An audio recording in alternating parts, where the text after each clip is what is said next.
ด้วยกันน้องสำคัญกับอายกว่าไผสัญญากันไว้พร้อมมือใดเฮาสิจัดงานแต่งอายฮักเจ้าฮักแพงแพงหลายอายยอมตายแทนได้เดล่ะบ่เชื่อเลยว่าเฮาสิมันกันก่อนแต่บอกได้บ่เหตุผลของเจ้าหากสองเฮามันยังขาดบ่ได้จะอยู่กับอายน้องนั้นยานอายเพราะไฟเกณฑ์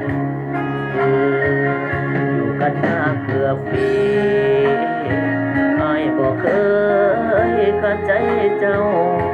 วันคืนวันเสาร์เจ้าอยากไปใส่อายตั้งใจทุกเดือนอายบ่ดีบ่ได้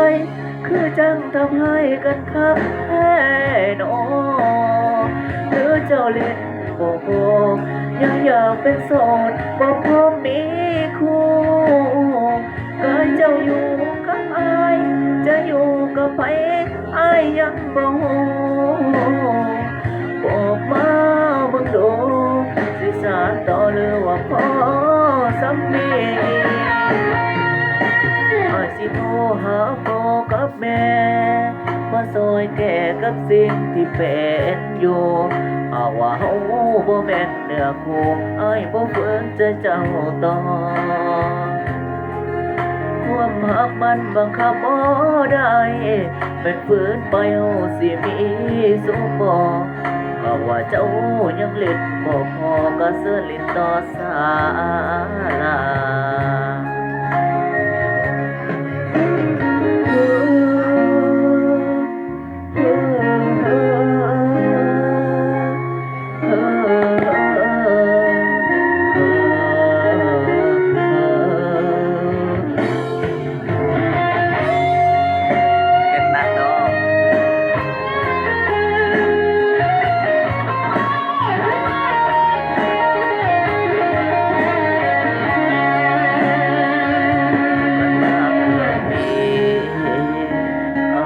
เคยขัดใจเจ้าว่าคืนวันเสาร์เจ้าอยากไปใส่อายตั้งใจ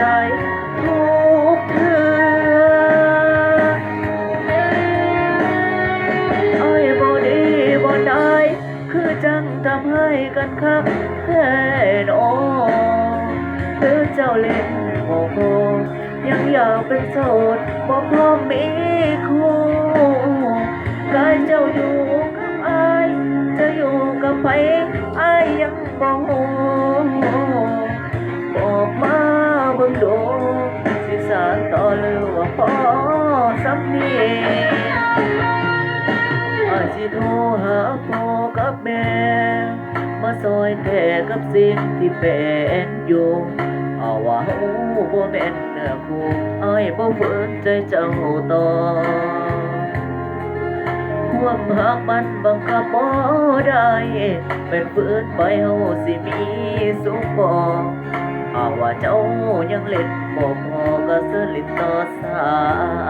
ลาผมยกเลิกสัญญาโอ้ผมยกเลิกกันแต่